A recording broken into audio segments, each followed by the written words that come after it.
16 বছরের ফ্যাসিবাদী দুঃশাসন ছিল জুলাই বিপ্লবের জ্বালানি, বলছেন সাদিক কায়েম। জানাবো, দলমত নির্বিশেষে সবাইকে ঐক্যবদ্ধ থাকতে হবে, বলছেন তারেক রহমান। এদিকে সত্যি রাজনীতি করতে চাইলে পায়ে হেঁটে জেলখানায় চলে যেতেন হাসিনাকে খালেদা জিয়ার উপদেষ্টা। ছাত্র রাজনীতি বন্ধ নয়, সংস্কার করতে হবে, বলছেন নুরুল ইসলাম বুলবুল। এবং সর্বশেষ জানাবো, ঢাবি শিবির সেক্রেটারি ছাত্রলীগের কার্যক্রমের সঙ্গে আমার কোনো সম্পৃক্ততা নেই।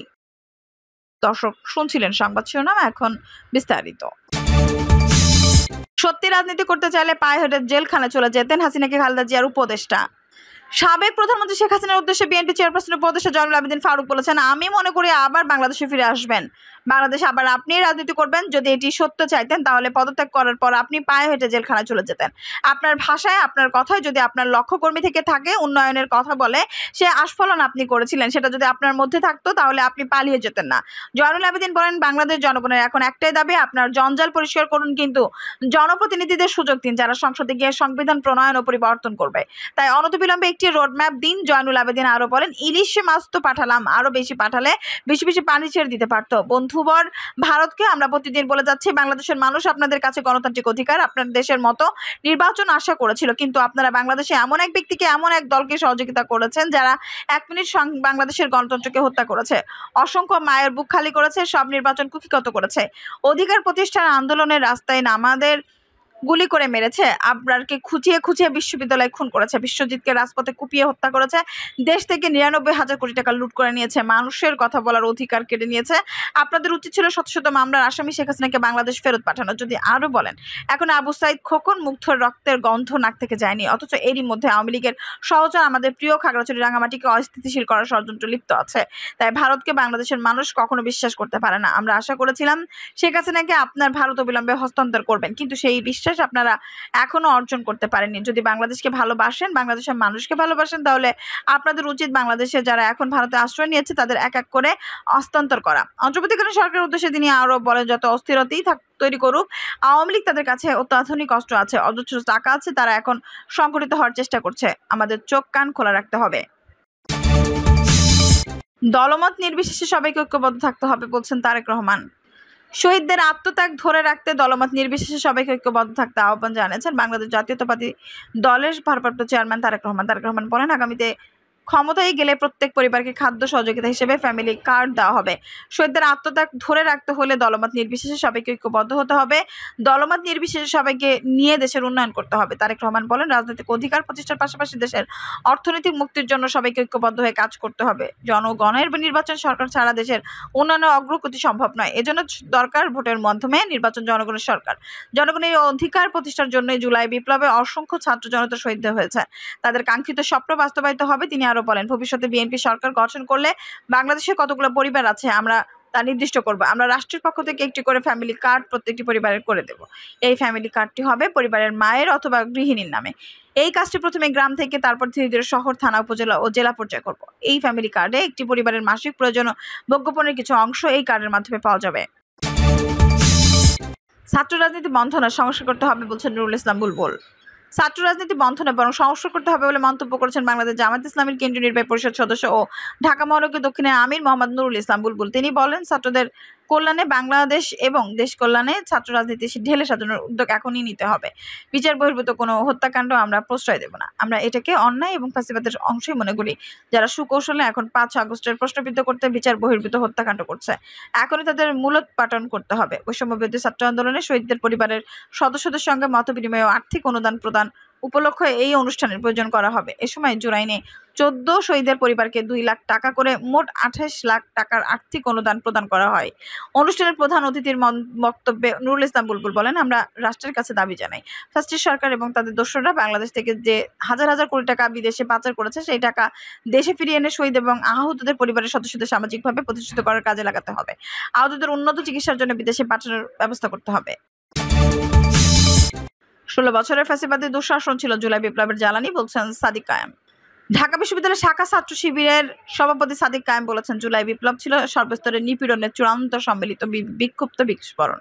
16 বছরের ফ্যাসিবাদী দুঃশাসন ছিল তার জ্বালানি। এই গণবিপ্লবের নেতৃত্ব দিয়েছে আমাদের শহীদরা। খোদা প্রদত্ত জনকে কুরবানি করে তারা সাম্য ও ইনসানিয়া ভিত্তিক একটি গণতান্ত্রিক বাংলাদেশ গড়ার জিম্মিদারি আমাদের হাতে অর্পণ করে গেছেন। সাদিক কায়েম আরও বলেন, এই আন্দোলন শহীদ আবু সাইদের রক্তের উপর দাঁড়ানো আন্দোলন, শহীদ মীর মুগ্ধের স্মৃতির উপর দাঁড়ানো আন্দোলন। যে রিকশাওয়ালা ভাই ক্রমাগত দুঃশাসনের বিরুদ্ধে স্লোগান দিতে দিতে শহীদ হয়েছেন, তার কোরবানির উপর দাঁড়ানো আন্দোলন। তিনি বলেন, এই আন্দোলনে যেমন অবদান ছিল সমাজের উচ্চতলার মানুষের, আবার আন্দোলনের ভ্যানকার ছিল সমাজের সবচেয়ে সুবিধাবঞ্চিত জনগোষ্ঠীরও। ইংলিশ মিডিয়ামের টেক স্যাভি কিড থেকে শুরু করে কাউমি আউলিয়ার তালেবে এলেমে, শাহবাগ, ধানমন্ডি, মিরপুর উত্তরা, সাভার থেকে শুরু করে বাংলার স্টালিনগ্রাদ হয়ে ওঠা যাত্রাবাড়ি শহর, নগর, গ্রামান্তরের এই বিপ্লব ছিল আপনার আমার সবার। ঢাবি শিবির সভাপতি বলেন, ঢাকা বিশ্ববিদ্যালয়ের আঙিনা থেকে বিপ্লবের আওয়াজ ছড়িয়ে পড়েছিল প্রতিটি বিশ্ববিদ্যালয়, স্কুল, কলেজ ও এই আওয়াজ রুদ্ধ প্রচেষ্টা রেখে ছিল প্রাইভেট বিশ্ববিদ্যালয়। আর বৈষম্যবিরোধী ছাত্র আন্দোলন হয়ে উঠেছিল গণমানুষের কণ্ঠস্বর। এই বিপ্লব ছিল শ্রমিক দিনমজুরের আন্দোলন, ছিল সাহসী সাংবাদিক, সোশ্যাল মিডিয়া ইনফ্লুয়েন্সার ও রেমিটেন্স যোদ্ধা প্রবাসী ভাই বোনদেরও। নিজের জীবনের ঝুঁকি নিয়ে প্রবাসীরা রাস্তায় নেমে এসেছিল দেশ ও জাতির মুক্তির স্লোগান তুলে। তিনি আরো বলেন, যারা আমাদের পছন্দ করেন, অপছন্দ করেন, ঘৃণা করেন, যারা আমাদের সংগঠন চিত্র শিবিরকে ভালোবাসেন, অবাধ্য করেন, ঘৃণা করেন, কার্যত সবার আবেদনই আমরা পেয়েছি। 36শে জুলাইয়ের মহাবিজয়, ফতেহে মক্কা, ফতেহে বাংলা, ফতেহে কুস্তনিতিহার সিলসিলা ধরে আমরা পেয়েছি ফতেহে গণভবন। যেদিন গণভবন সত্যি গণভবনের পরিণত হয়, সে সাদিক কায়েম বলেন, প্রতিটা ইনসান রাস্তায় নেমে এসেছিল আমার ভাই বলল কেন চাওয়ালের জবাব চাইতে। এই প্রশ্নের প্রতি উত্তরে যখন আমাদের উপর হায়নার মতো হিংস্রভাবে ঝাঁপিয়ে পড়া হয়েছিল, তখনই আমাদের শহীদদের দাঁড়িয়ে গেছেন লড়াইয়ের ভ্যানকাট হিসেবে।